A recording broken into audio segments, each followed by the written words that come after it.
Maganda at maluwalhating araw po sa inyong lahat. Ika-19 ng Hunyo, year 2020 na kaarawan ng ating dakilang bayaning Jose Rizal. 159 years old na po siya. Happy birthday, Jose Rizal. Ito po ang inyong lingkod, Salvador Panelo. Ngayon pong parang 2 araw, 17. Meron pong panawagan, PIDEA, at palagay ko dapat makinig po tayo rito sapagkat mahalaga ito. Hinihikayat po ng PIDEA Director General ang ating mga mamamayan, mag-report po kayo ng mga illegal drug activities kung meron kayong alam ng mga involved sa droga sa inyong kapaligiran. Meron pong mga telepono at meron ding Facebook account ang Director General. Pwede kayong mag-report po doon. Bibigyan natin ng mga number ng telepono. Diyan po sa Globe ay 0995-354-7020. Ulitin po natin. Sa Globe, 0995-354-7020. Ito naman po sa mga smart subscribers, ang numero ay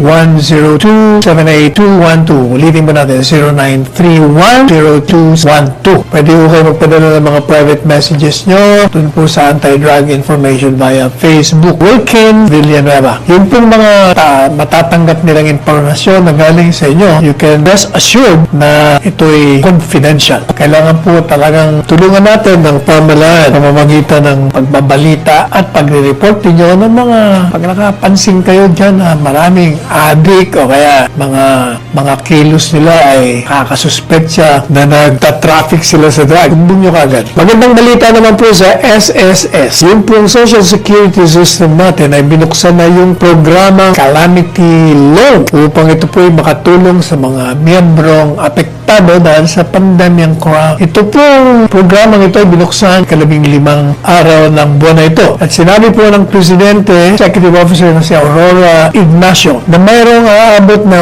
1.2